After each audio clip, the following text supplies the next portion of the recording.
विदर्भ आवाज, आवाज तुमचा आमचा.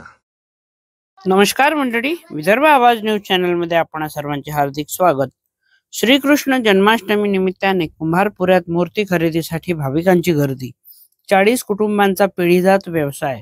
मातीच्या कृष्ण मूर्तींनी रंगला उमरेडचा बाजार.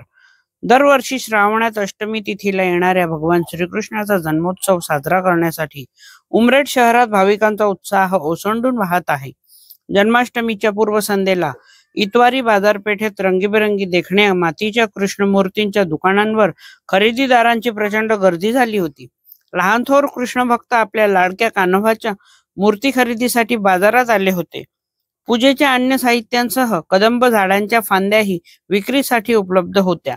शहरातील कुंभारपुऱ्यातील सुमारे 40 कुटुंबांचा पिढीजात व्यवसाय म्हणजे मातीच्या मूर्ती घडवणे. जवळपास 250 लोकांचा उदरनिर्वाह या व्यवसायावर अवलंबून आहे. श्रावण महिन्यातील जन्माष्टमी पासूनच त्यांचा हंगाम सुरू होतो. 2 महिने आधीपासूनच बाहेरून माती आणून तिची मशागत व प्रक्रिया केली जाते. त्यानंतर विविध साच्यांमध्ये श्रीकृष्ण, राधा, गवळणी, वासुदेव, देवकी, गाय, मोर अशा देखण्या मूर्ती आकार घेतात. काही मूर्ती व त्यांच्या चेहऱ्यांची नाजूक घडण मात्र मूर्तिकार स्वतः हाताने करतात. देवी देवतांच्या मूर्ती घडविणे हा आमचा पिढीजात व्यवसाय आहे.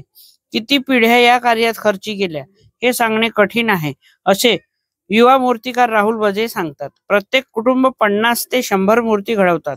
त्या मूर्त्यांची किंमत 500 रुपयांपासून ते 3000 रुपयांपर्यंत अशी आकारली जाते. जन्माष्टमी व्यतिरिक्त गणेशोत्सव, पोळा, नवरात्र, दिवाळी व इतर सणांसाठी ही मातीच्या मूर्तींची मोठी मागणी असते. या परंपरेला जपणाऱ्या सोनू पेंटर, विनेश पाठक, राहुल वझे, शंकर वझे, फकीर नान्हे, वासुदेव मराठे, प्रेम वेलतुरकर, रमेश कपाटे, शेषराव कपाटे यासारख्या मूर्तिकार आजही कठीण परिस्थितीत आपला व्यवसाय टिकवून आहेत. सतत पाऊस असेल तर मूर्ती वाढविणे आणि रंगकाम करणे कठीण जाते. बाजारात प्लास्टर ऑफ पॅरिसच्या मूर्ती आल्या असल्या तरी उमरेड व परिसरातील ग्राहक मातीच्या मूर्त्यांनाच प्राधान्य देतात. जन्माष्टमीच्या औचित्याने आज भाविकांनी कुंभारपुऱ्यातील मेहनती कलाकारांच्या कलेचा मान राखत मातीच्या मूर्ती विकत घेतल्या. या मूर्ती केवळ पूजेसाठी नव्हे तर परंपरा, कष्ट, कला आणि श्रद्धेचे प्रतीक असल्याचे भाविकांनी व्यक्त केले. विदर्भ आवाजसाठी सतीश तुरस्कर, उमरेड.